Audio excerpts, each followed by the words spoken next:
Como sempre, a FAMEP trazendo temas de redação extremamente atuais. E nessa aula a gente vai fazer a análise da edição de 2025.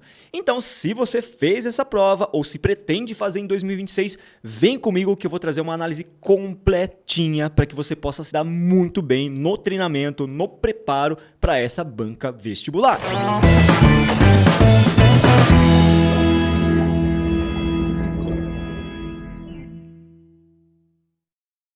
Fala, gente linda, beleza? Japa da redação aqui, sempre trazendo muito conteúdo de qualidade para todos vocês. E nessa aula a gente vai fazer a análise da FAMEP 2025, que trouxe como tema, editor, sobe para mim, a seguinte comanda, né? Proibição de livros na escola, censura ou proteção da infância e da juventude? Olha só que pergunta capciosa para você refletir. Mas claro que o Japa vai trazer todas as informações para que você possa se orientar melhor. Só que antes de mais nada, antes de ir pro próprio conteúdo, quero pedir uma gentileza para vocês todos do começo de vídeo, né? Curta esse vídeo, compartilhe esse conteúdo, faz aquele favor especial de se inscrever aqui no nosso canal e ativar o sininho de notificações. Nossa pretensão é chegar a 25 mil inscritos no final de 2025. Pode parecer pouco para vocês, mas é uma luta diária que a gente faz para crescer organicamente e sua colaboração, gente, é muito importante mesmo. E você tem um benefício gigantesco aqui na nossa plataforma, né? Melhor dizendo, no nosso canal aqui no YouTube, né? Que é o quê? Você tem 3 vídeos de graça por semana, cara. Você vai estudar com a gente de graça e não custa nada se inscrever. Dito isso, vamos para o nosso conteúdo propriamente. Então, mais uma vez, para vocês se familiarizarem com a questão do tema de redação, editor, sobe para mim, o tema foi esse. Proibição de livros na escola. Censura ou proteção da infância e da juventude?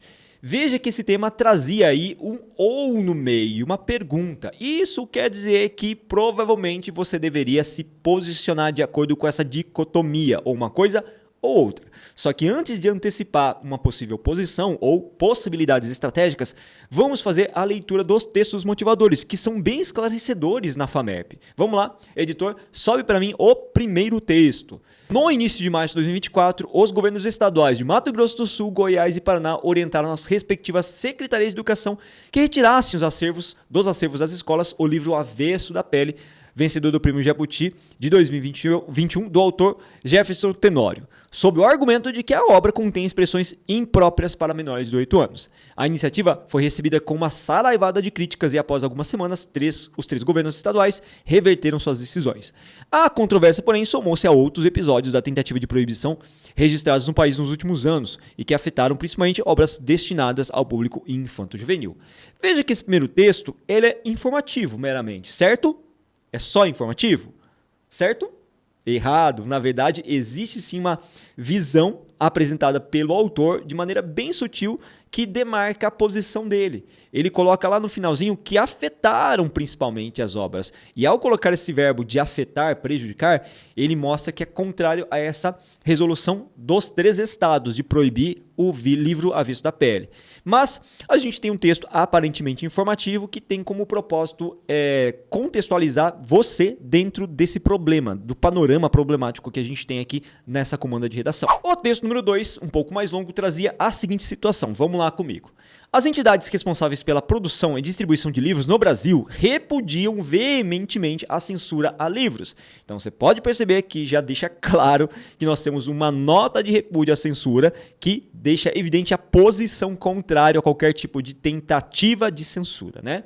A recente censura Menino Marrom de Ziraldo nas escolas municipais de Conselheiro Lafayette e o recolhimento da obra Meninas Sonhadoras Mulheres Cientistas, da juíza Flávia Martins de Carvalho, da sala de leitura da rede municipal pela Prefeitura de São José dos Campos, são atos inaceitáveis que configuram um claro ataque à liberdade de expressão, pilar fundamental para a democracia e o desenvolvimento de um país. A liberdade de expressão é um direito fundamental garantido pela Constituição Federal em seu artigo 5º. A censura de livros, além de violar esse direito, também prejudica o acesso ao conhecimento e à cultura.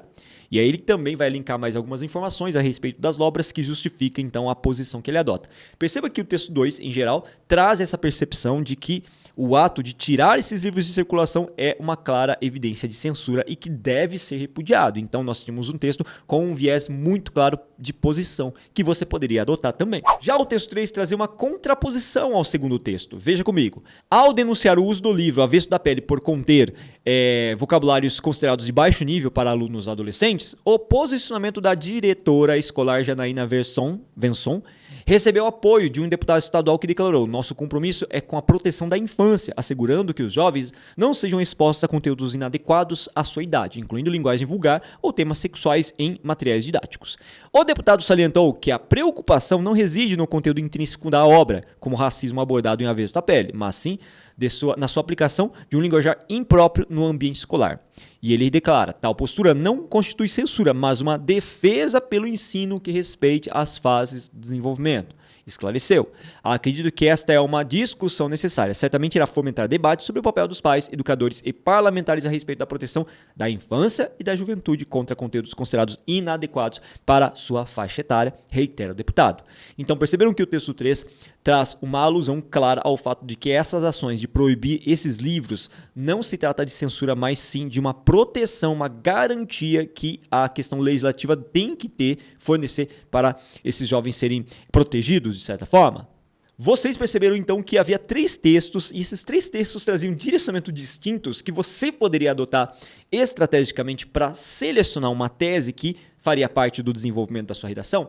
Então o texto 1, por exemplo, trazia um grau de neutralidade e essa neutralidade poderia ser adotada na sua dissertação também, né?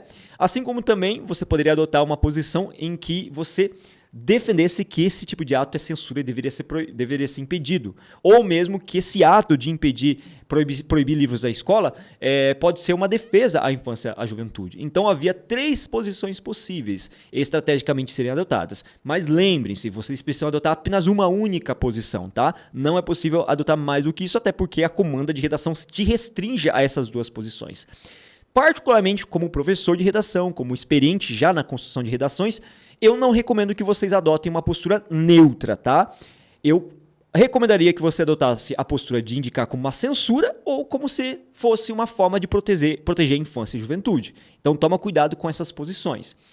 Nesse sentido, como o nosso modelo aqui, ele faz parte do processo de aprendizado de vocês, e eu quero mostrar para vocês como a gente elabora um texto para a FAMEP, Banca VUNESP, eu decidi escolher uma postura que diz respeito ao ato de proibir livros como censura e que deve ser sempre combatido. Lembrando que essa não é necessariamente uma posição que nós adotamos, mas sim uma forma de orientar a construção textual. Então, em cima disso, vamos para a nossa introdução. Editor, sobe para mim. Perceba que a nossa introdução foi dividida estrategicamente em 3 microestruturas: contextualização, problematização e tese. Vamos lembrar um pouquinho da função de cada uma dessas estruturas? A contextualização, gente linda, na introdução é responsável por iniciar a discussão, por trazer o corretor, o leitor para o nosso texto, e por isso que é importante que ele seja atrativo, criativo, diferenciado, original, né? Que deixe claro a visão mais geral do problema. Já na problematização é o momento em que a gente insere especificamente o problema abordado na redação. E por último a tese, o nosso posicionamento diante desse problema, né? Dessa dicotomia. Vamos ler comigo? Tratava-se de um espetáculo promovido pelo Estado. Montanhas de livros eram empilhadas no centro das praças e no show pirotécnico eram incendiadas.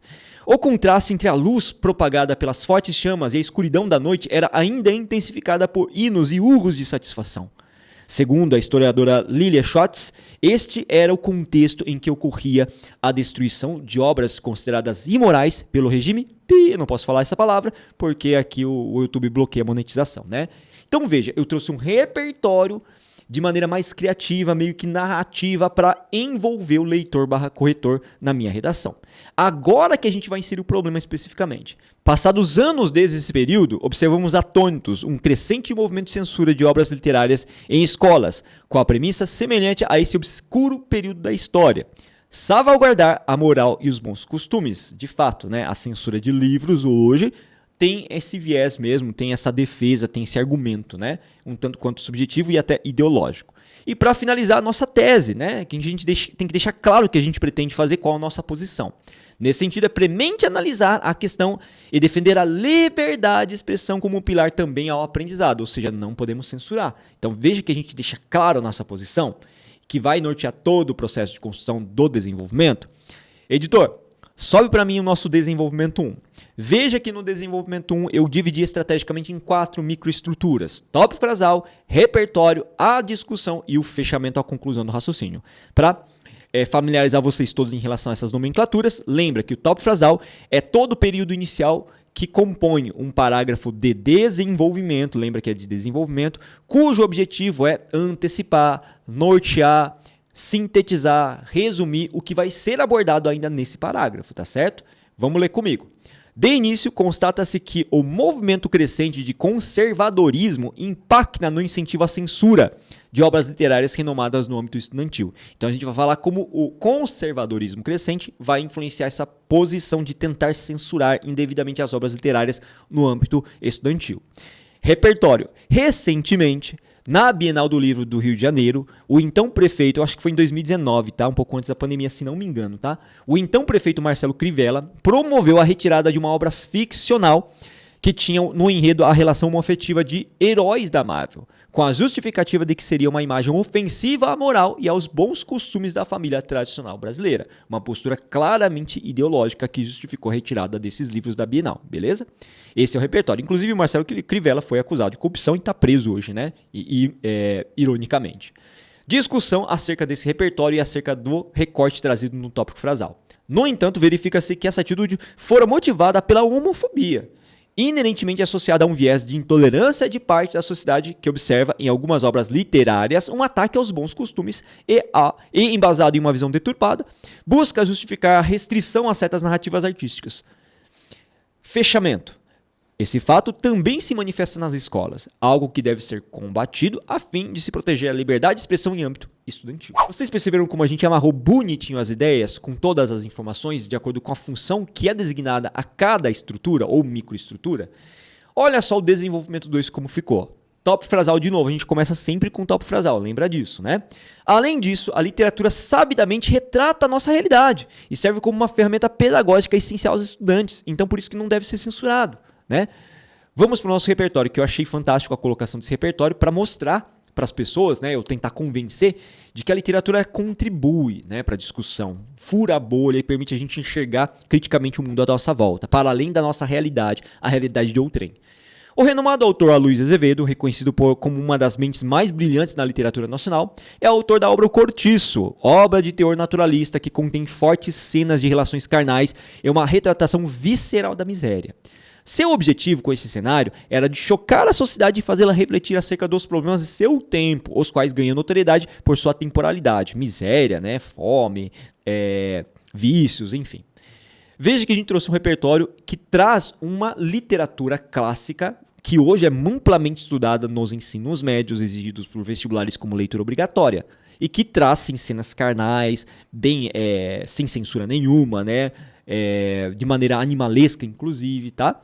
E essa obra é utilizada para podermos estudar a análise, a época em que ela foi escrita, podemos estudar os movimentos sociais, as relações sociais e assim por diante. Olha só o que a gente vai discutir agora, em verde, né, na nossa terceira microestrutura.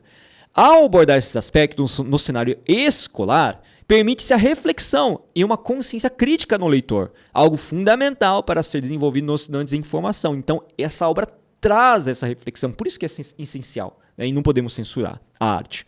Portanto, vê-se que a literatura, como ferramenta pedagógica bem conduzida em sala de aula, permite a ampliação da visão e da capacidade reflexiva, não podendo ser, pois, censurada. Então, fechamento conclui o raciocínio trazido por toda a discussão deste parágrafo. E finalmente chegamos à conclusão, mas antes quero fazer um questionamento para você. Você está estudando? Está se preparando para as redações? A gente tem um intervalo gigantesco de tempo ainda para se preparar para os exames vestibulares que acontecem no final do ano. Mas a gente não pode ficar contando, tá, em se preparar apenas no final dessa jornada para a redação. Você tem que se preparar desde esse momento. E se você está se preparando para esses vestibulares, venha conhecer um pouquinho mais do nosso trabalho, da nossa plataforma de correção de redação. E o link da nossa plataforma está na descrição desse vídeo, tá? Você pode conhecer por meio desse link, por meio das nossas redes sociais e certamente você vai gostar bastante do nosso trabalho, que traz sempre profissionais capacitados para corrigir a sua redação. A Corrige-me conta com esse cartel gigantesco de temas de redação, atualmente mais de 2.000 temas cadastrados para você brincar bastante, tá? E aprender, claro, com o passar do tempo, se preparando muito bem para o final do ano. Então, conheça um pouquinho do nosso trabalho. Mais uma vez, o link está na descrição desse vídeo. Dito isso, vamos para o nosso parágrafo conclusivo, que eu sei que vocês estão ansiosos para saber como a gente encerra uma redação para a FAMEP, Banca VUNESP, não é mesmo? Vamos lá então, editor, sobe para mim. E nesse caso, eu dividi estrategicamente o nosso texto, o nosso parágrafo final, em 3 microestruturas: a retomada do problema, da tese, do assunto, a síntese dos principais argumentos apresentados em D1 e D2 e o fechamento com uma chave de ouro, com uma frase de efeito, né? Nem sempre eu consigo fazer essa frase de efeito, depende muito do tema, mas eu tento sempre mostrar para vocês como funciona isso. Dessa arte é notável que parcela da população e dos governantes tentam sistematicamente censurar importantes obras. Isso se deve principalmente ao fato de desejarem impor seus valores, que seja sem que haja, melhor dizendo, o espaço ao diálogo e sem considerarem a necessária contribuição da literatura para a formação dos jovens cidadãos mais críticos. Veja que a gente traz informações que a gente trabalhou no D1 e D2. Assim sendo, vamos fechar agora, deve-se repudiar veementemente tentativas de censura como a que foi protagonizada pelo ex-prefeito do Rio de Janeiro, hoje, ironicamente, preso por corrupção. Eu tentei trazer um tom mais irônico, mais sarcástico, mais subjetivo no final do texto para acentuar principalmente o índice de autoria. Inclusive, uma ferramenta, um recurso que você pode utilizar bastante na sua redação também, tá bom? Gente linda, espero que vocês tenham gostado. Deixe nos comentários se esse conteúdo te ajudou. Deixe nos comentários se você fez essa redação e o que você fez, que de repente eu posso aí dar o meu parecer, a minha opinião para sua produção textual. Valeu, gente linda. Muito obrigado. Bons estudos e até a próxima.